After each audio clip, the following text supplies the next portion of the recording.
الحمد لله رب العالمين والصلاة والسلام على رسوله الأمين أما بعد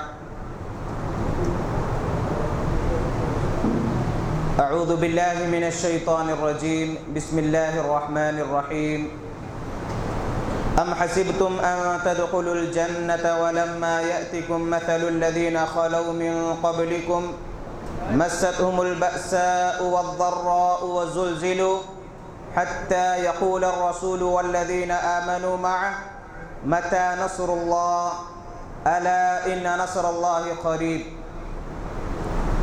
رب اشرح لي صدري ويسر لي أمري واحلل عقدة من لساني يفقهوا قولي ربي زدني علما۔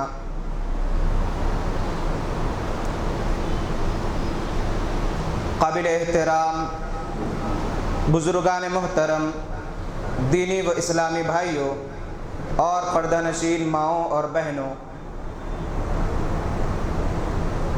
سورۃ البقرہ تلاوت کی گئی اور دوسرے پارے کا نصف آخر پڑھا گیا نماز تراویح میں،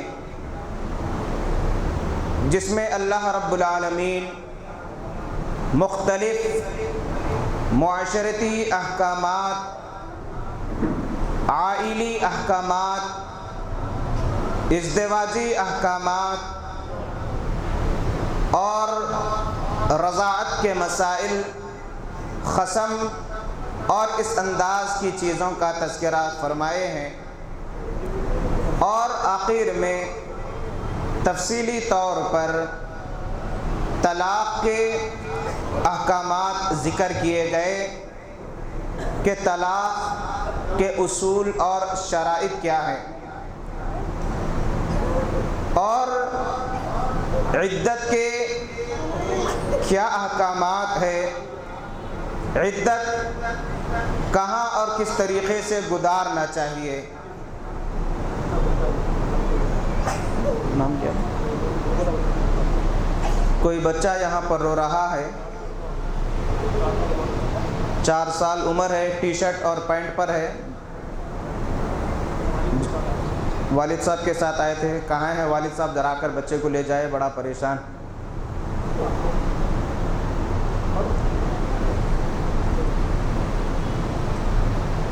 تو یہ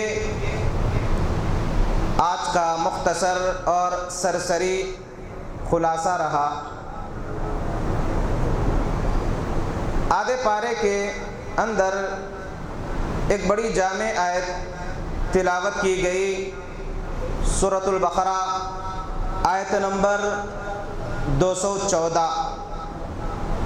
اللہ رب العالمین فرما رہے ہیں ام حسبتم ان تدخلوا الجنۃ ولما یأتکم مثل الذین خلوا من قبلکم، کیا تم سمجھتے ہو ان تدخلوا الجنۃ، یوں ہی جنت میں داخل ہو جاؤ گے، وَلَمَّا يَأْتِكُمْ مَثَلُ الَّذِينَ خَلَوْا مِنْ قَبْلِكُمْ، حالانکہ وہ حالات، وہ کیفیت، وہ واقعات نہیں آئے جو تم سے پہلے لوگوں پر آئے تھے۔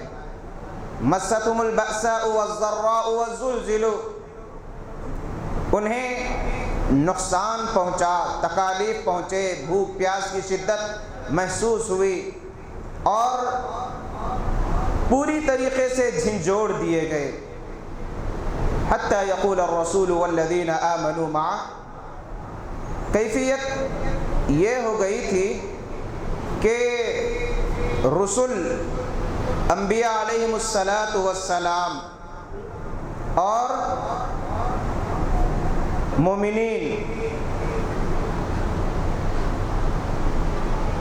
دعا کرنے لگے اللہ سے، متی نصر اللہ، اللہ کی مدد کب آئے گی، الا ان نصر اللہ قریب۔ اللہ فرما رہے ہیں کہ اللہ کی مدد بہت قریب ہے۔ یہ سورہ بقرہ کی آیت ہے۔ اس آیت پر اگر ہم غور کریں گے تو کئی باتیں اس آیت کے اندر بتلائی گئی، گویا کہ جنت میں جانے کا، جنت میں داخلے کا ایک اہم اصول اس آیت کے اندر بتلایا گیا کہ جنت یوں ہی نہیں مل جائے گی۔ کلمہ پڑھ لیے، توحید قبول کر لیے، نمازوں کا اہتمام کر لیے، کچھ عبادتیں کر لیے اور جنت میں چلے جائیں گے۔ جنت اتنی آسانی سے نہیں ملے گی۔ جنت میں جانے کے لیے کچھ آزمائشوں سے گزرنا پڑے گا، اور وہ آزمائشیں کس کس طریقے سے آئے گی اس کی بھی وضاحت کی گئی۔ مَسَّتْهُمُ الْبَأْسَاءُ وَالضَّرَّاءُ وَالزُّلْزِلُ کہ کئی تکلیفیں آئے گی اس مرحلے میں، اس راستے میں۔ یقیناً کامیاب وہی لوگ ہوں گے جو صبر کے ساتھ استقامت کا مظاہرہ کریں گے، جسے حق جانا، حق قبول کیا، توحید سمجھ گئے، شرک سے بچ گئے، شرک سے برات اختیار کر لیے، ایمان مضبوط ہو گیا تو اب اس پر جم جانا چاہیے۔ یہ نہیں کہ بڑی تحقیق کے بعد حق کو قبول کیا یا حق قرآن حدیث کو تسلیم کیے، سلفیت کو قبول کیا، اور جو شرک و بدعات کرتے رہے اس پر شرمندہ ہوئے، توبہ کرے اور یہ عزم کیے کہ اس کے بعد میں یہ گناہ نہیں کروں گا۔ تو جب کوئی یہ عزم کرتا ہے، خاص طور پر ایسے لوگوں میں سے جن کا خاندان، گھرانہ بالکل بدعات و خرافات سے بھرا ہوا ہو، اگر وہاں پر کوئی تحقیق کر کر حق کو قبول کرتا ہے تو اس کے بعد سے آزمائشیں شروع ہو جاتی ہیں۔ لوگ تانے دیتے ہیں، گھر والے دھمکیاں دیتے ہیں، گھر کے بڑے لوگ ڈانٹتے ہیں، گھر سے باہر بھگا دینے کی دھمکی دیتے ہیں، تکلیفیں دیتے، لیکن اگر ایمان مضبوط رہے گا تو ہر تکلیف کا مقابلہ کریں گے اور ہر تکلیف پر ثابت قدمی کا مظاہرہ کریں گے۔ اگر ایمان کمزور ہوگا تو کبھی والدین کا ڈر، کبھی رشتہ داروں کا ڈر، کبھی دوست احباب کا ڈر، کبھی پڑوسیوں کا ڈر کہ لوگ ہمیں تانا دیں گے، گھر والے تانے دیں گے، سزائیں دیں گے، گھر سے نکال دیں گے، چنانچہ جانتے بوجھتے پھر وہی بدعت کے ماحول میں رہنا، یہ استقامت کا اپوزٹ لفظ ہے۔ تو اس آیت میں یہی بتلایا گیا، ام حسبتم ان تدخلوا الجنۃ ولما یاتکم مثل الذین خلوا، کہ جنت میں جانے کے لیے آزمائشوں سے گزرنا پڑتا ہے۔ دیکھیے، جو لوگ حق کو قبول کرتے ہیں، ہر دور میں جو توحید پر قائم رہے، توحید کو قبول کیے، بدعت و خرافات سے بچے رہے، آبا و اجداد کی اندھی عقیدت اور تقلید سے بچے رہے، قرآن اور حدیث پر عمل کرتے رہے، کئی آزمائشوں سے گزرنا پڑتا ہے انہیں۔ لوگ تانے دیتے، الزامات لگاتے، اور کامیاب حقیقت میں وہی ہے جو ان تمام چیزوں پر صبر کرے، استقامت کا مظاہرہ کرے۔ استقامت کا معنی آتا ہے کہ حق کو جاننے، حق کو قبول کرنے کے بعد حق پر ڈٹ جانا، جم جانا، اور اس راہ میں کتنی رکاوٹیں کیوں نہ آئے، ان رکاوٹوں پر صبر و ثابت قدمی کا مظاہرہ کرنا۔ اگر کوئی انعامات کی پیشکش کرے، خریدنے کی کوشش کرے ایمان کو، کہ نئے دین کو یا نئے مسلک کو یا قرآن حدیث کو جو قبول کیے ہیں اسے چھوڑ دو، پرانے دین پر آ جاؤ، یہ دیں گے، یہ دیں گے، یہ دیں گے، تو دو طریقوں کی آزمائشیں آتی ہے، اور ہر دور میں یہ آزمائشیں آتی رہی۔ خوشخبری ہے ایسے لوگوں کے لیے جو لوگ ان تمام آزمائشوں پر صبر کرتے ہیں، اور استقامت کو توڑنے والی دو چیزیں ہیں، ایک خواہشات، نفسانی خواہشات، دوسرا شہوات۔ یہ استقامت کو تباہ و برباد کر دیتے ہیں، کھوکھلا کر دیتے ہیں یہ چیزیں۔ ذرا مثالوں کے ساتھ بات کو میں واضح کروں گا۔ ایک صحابی اللہ کے نبی صلی اللہ علیہ وسلم کے پاس آ کر عرض کیے، سنن ترمذی اور مسلم کی روایت ہے، اے اللہ کے نبی صلی اللہ علیہ وسلم، مجھے کوئی ایسی نصیحت کیجئے کہ اس کے بعد مجھے کسی اور سے کوئی چیز پوچھنے کی ضرورت نہ پڑے۔ اللہ کے نبی صلی اللہ علیہ وسلم نے بڑا مختصر جملہ کہا جو ہم تمام کے لیے ایک عظیم پیغام ہے۔ اللہ کے نبی صلی اللہ علیہ وسلم نے فرمایا، قل آمنت باللہ، کہہ دو میں اللہ پر ایمان لایا، ثم استقم، پھر اس پر ڈٹ گیا، جم گیا۔ اللہ پر ایمان لانے کا مطلب یہ نہیں کہ اللہ پر بھی ایمان ہے، اللہ کو نفع و نقصان کا مالک سمجھتے ہیں، کسی اور کو بھی حاجت روا مشکل کشا سمجھتے ہیں۔ ایمان یہ نہیں کہ اللہ کے سامنے بھی جھکتے ہیں، کسی اور کے سامنے بھی جھکتے ہیں۔ یہ نہیں اعتقادی طور پر اللہ سے بھی مانگتے ہیں، کسی اور کے پاس بھی مانگتے ہیں، یہ حقیقی ایمان نہیں۔ خالص ایمان وہ ہے جسے قرآن نے ایمان کہا، خالص ایمان وہ ہے جسے احادیث میں ایمان قرار دیا گیا، خالص ایمان وہ ہے جس پر صحابہ قائم و دائم تھے۔ بڑی بڑی طاقتیں ایمان کو خریدنا چاہیے، تکلیفوں کے ذریعے، لالچ کے ذریعے، لیکن صحابہ ہر مرحلے میں استقامت کا مظاہرہ کیے۔ آج ایسے استقامت کی ضرورت ہے۔ اگر ہم کسی سے پوچھتے ہیں کہ بھائی آپ تو ماشاءاللہ اچھی تحقیق کیے، کیا بات ہے نظر نہیں آ رہے مسجد میں؟ نہیں مولوی صاحب، رشتہ داروں کا ڈر ہے، اڑوس پڑوس کا ڈر ہے، لوگ تانے دے رہے، یہ کر رہے وہ کر رہے۔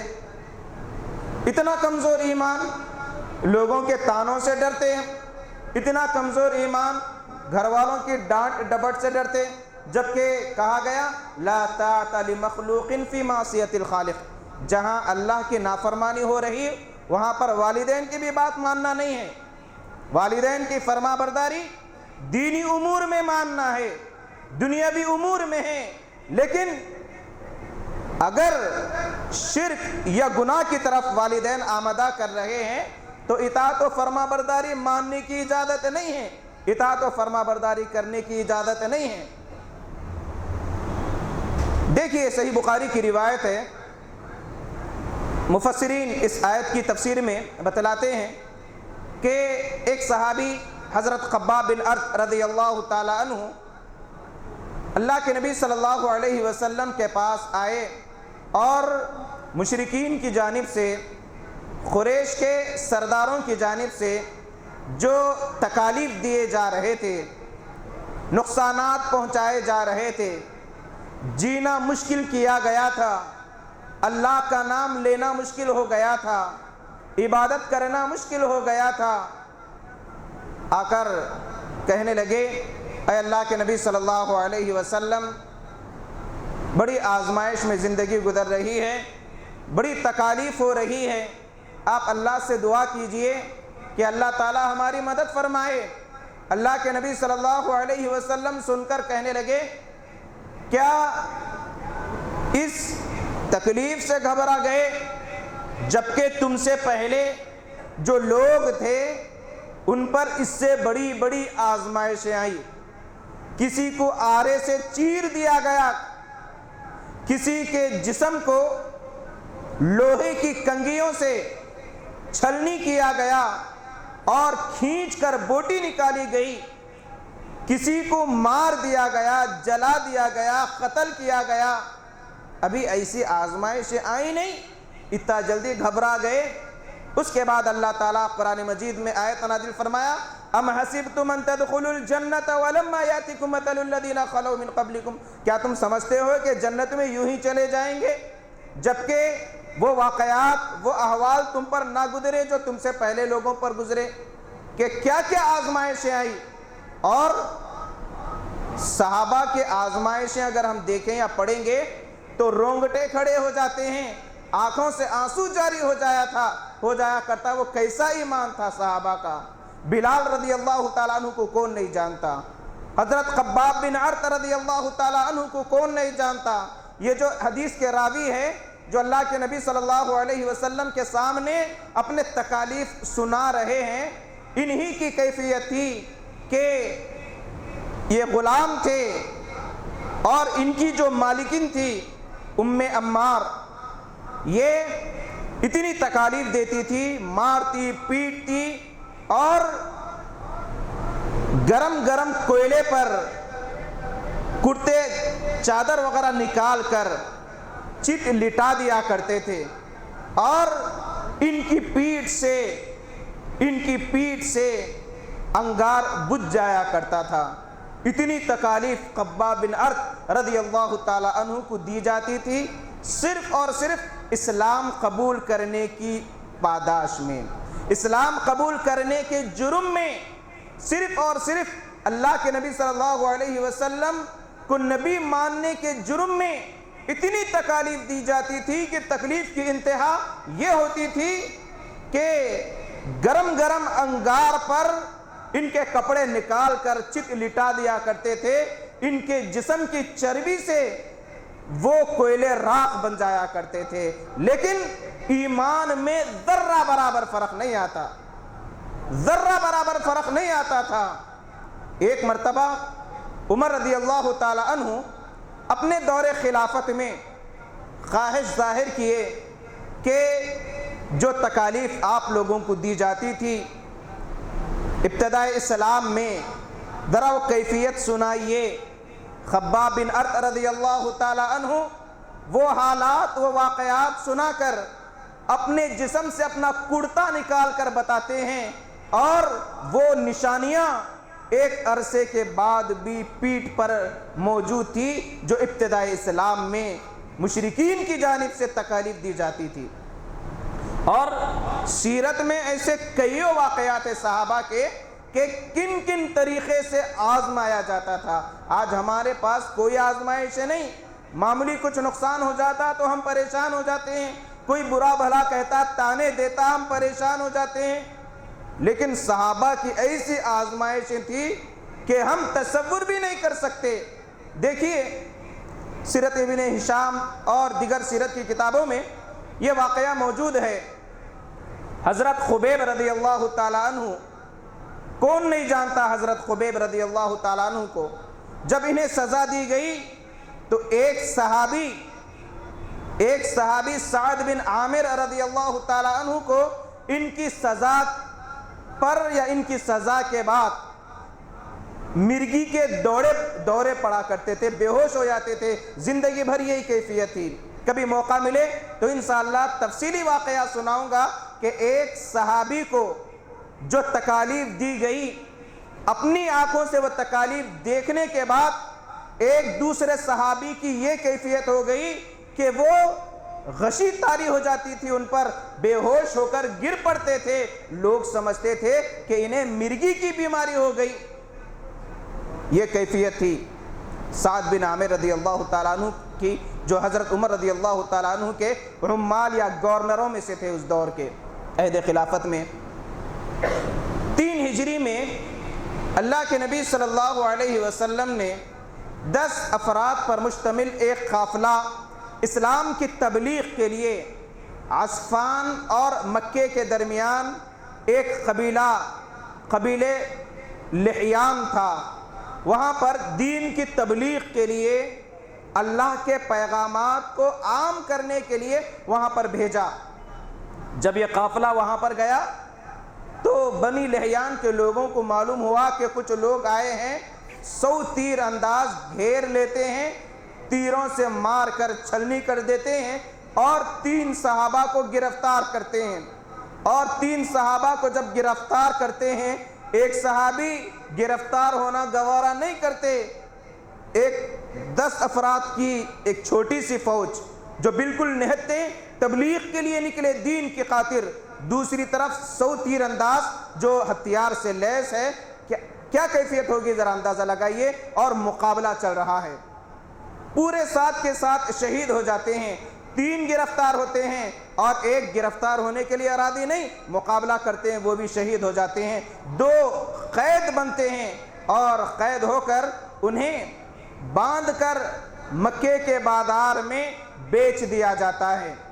ان میں سے ایک حضرت خبیب رضی اللہ تعالی عنہ بھی تھے, اور انہیں خریدنے والوں میں ایک ایسا بدترین دشمن تھا کہ جن کے باپ کو حارث بن عامر کو حضرت خبیب رضی اللہ تعالیٰ عنہ نے جنگ بدر میں قتل کیا تھا, اور اس کے بیٹوں نے انہیں خریدا. اندازہ لگائیے, باپ کو جو قتل کیے اس کو بیٹوں نے خریدا.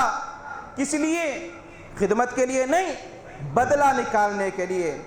ذرا اندازہ لگائیے, جب خرید کر لائے, قید کر دیے گھر میں, اشہر حرم چل رہے تھے اور عرب میں حرمت والے مہینوں کی قدر کی جاتی تھی, تو مہینے گزرنے کے بعد انہیں قید کیا گیا.